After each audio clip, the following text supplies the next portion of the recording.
അസ്സലാമു അലൈക്കും വറഹ്മത്തുള്ളാഹി. ബിസ്മില്ലാഹിർ റഹ്മാനിർ റഹീം.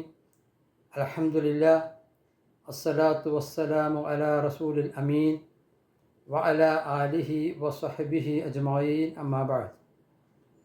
പ്രിയം നിറഞ്ഞ സഹോദരങ്ങളെ, പരിശുദ്ധ റമദാനിൻ്റെ പുണ്യ ദിനരാത്രങ്ങളിലൂടെയാണ് നമ്മൾ പോയിക്കൊണ്ടിരിക്കുന്നത്. നമ്മൾ അനുഷ്ഠിച്ചു കൊണ്ടിരിക്കുന്ന നോമ്പ് ഉൾപ്പെടെ ഇസ്ലാം നിർദ്ദേശിക്കുന്ന അനുഷ്ഠാന കർമ്മങ്ങളഖിലവും കേവലമായ ശാരീരിക ചലനങ്ങൾക്കപ്പുറത്ത് മനുഷ്യ മനസ്സിൻ്റെ സംസ്കരണമാണ് ലക്ഷ്യമിടുന്നത്. അതുകൊണ്ട് തന്നെ ആ സംസ്കരണ പ്രക്രിയക്ക് ആക്കം കൂട്ടുന്ന എല്ലാ കാര്യങ്ങളെക്കുറിച്ചും പ്രവാചകൻ സല്ലല്ലാഹു അലൈഹി വസല്ലമയും വിശുദ്ധ ഖുർആനും നമുക്ക് മുൻകൂട്ടി പറഞ്ഞു തന്നിട്ടുണ്ട്. സാമൂഹ്യ ജീവിയായ മനുഷ്യർ സമൂഹത്തിൽ ജീവിക്കുമ്പോൾ വിവിധ തുറകളിലുള്ള ആളുകളുമായി സൗഹൃദം സ്ഥാപിക്കുക സ്വാഭാവികമാണ്. ചില സൗഹൃദങ്ങളെങ്കിലും ഏറ്റവും അടുത്ത ബന്ധങ്ങളും ഏറ്റവും അടുത്ത കൂട്ടുകെട്ടുമായി രൂപാന്തരപ്പെടും. ഇത്തരം കൂട്ടുകെട്ടുകൾ കേവലം സൗഹൃദങ്ങൾ മാത്രമല്ല, മറിച്ച് നമ്മുടെ ജീവിതത്തിൻ്റെ ദിശ നിർണ്ണയിക്കുവാൻ കാരണമാകും.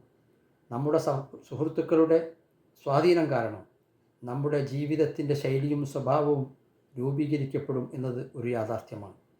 അതുകൊണ്ടാണ് റസൂലുള്ളാഹി സ്വല്ലല്ലാഹു അലൈഹി വസല്ലം പറഞ്ഞത്, നിങ്ങൾ കൂട്ടുകൂടുമ്പോൾ ആ കൂട്ടുകൂടൽ നിങ്ങളുടെ പാരത്രിക ജീവിതത്തിന് അനുകൂലമാണോ എന്ന് നിങ്ങൾ പരിശോധിക്കണം.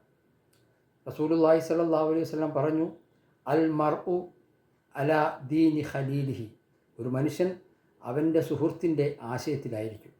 അതുകൊണ്ട് ഫൽയൻളുർ, അവർ ശ്രദ്ധിക്കട്ടെ, അഹദക്കും മൻ യുഖാലിൽ, നിങ്ങളിൽ ഒരാൾ കൂട്ടുകൂടുമ്പോൾ ആ കൂട്ട് ആരെന്ന്, അത് തനിക്ക് പാരത്രിക ജീവിതത്തിൽ അനുകൂലമാകുമോ അതല്ല പ്രതികൂലമാകുമോ എന്ന് അവൻ ശ്രദ്ധിക്കേണ്ടതുണ്ട്. പാരത്രിക ജീവിതത്തിൽ നമ്മുടെ ഈ ലോക ജീവിതത്തിൻ്റെ സൗഹൃദങ്ങൾ നമുക്ക് വിനയായിത്തീരുകയും അവിടെ വെച്ച് നമ്മൾ കൈകടിക്കുകയും ചെയ്യുന്ന ഒരു രംഗം വിശുദ്ധ ഖുർആൻ പറയുന്നുണ്ട്. യൗമ യഅ്ളുല്ലാലിമു അലാ യദൈഹി, കൈകടിക്കുന്ന സന്ദർഭം. കാരണം എന്താണ്? അവിടുത്തെ വിലാപം എന്താണ്?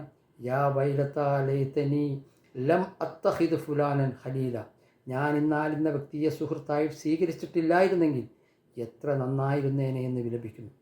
അതുകൊണ്ട് തന്നെ നമ്മുടെ ഈ ലോക ജീവിതത്തിലെ സൗഹൃദങ്ങളും കൂട്ടുകെട്ടുകളും വെറും ഒരു നേരം പോക്കല്ല, മറിച്ച് നമ്മുടെ സ്വഭാവ സംസ്കരണത്തിന് സ്വാധീനം ചെലുത്തുന്ന പ്രധാനപ്പെട്ട ഒരു ഘടകമാണെന്ന് നമ്മൾ തിരിച്ചറിയേണ്ടതുണ്ട്. ആ നിലക്ക് നല്ല കൂട്ടുകെട്ടായിക്കൊണ്ട്, അഥവാ നമ്മുടെ ജീവിതത്തിൽ നാം നന്മ ചെയ്യുമ്പോൾ പ്രോത്സാഹിപ്പിക്കുന്ന, നാം തിന്മയിലേക്ക് വഴുതി വീഴുമ്പോൾ നമ്മെ കൈപിടിക്കുന്ന ഒരു കൂട്ടുകെട്ടിലായിരിക്കണം നമ്മൾ എപ്പോഴും ഉണ്ടാകേണ്ടത്. അങ്ങനെ നാം മറ്റുള്ളവർക്കും നല്ല സുഹൃത്തുക്കളായി, നാം സ്വീകരിക്കുന്ന സുഹൃത്തുക്കൾ നല്ലതായി തീരാൻ ശ്രദ്ധിക്കുക. പടച്ച തമ്പുരാൻ അതിന് തൗഫീക്ക് നൽകുമാറാകട്ടെ. വ ആഖിറു ദഅവാനാ അൽഹംദുലില്ലാഹി റബ്ബിൽ ആലമീൻ. അസ്സലാമു അലൈക്കും വറഹ്മത്തുള്ളാഹി.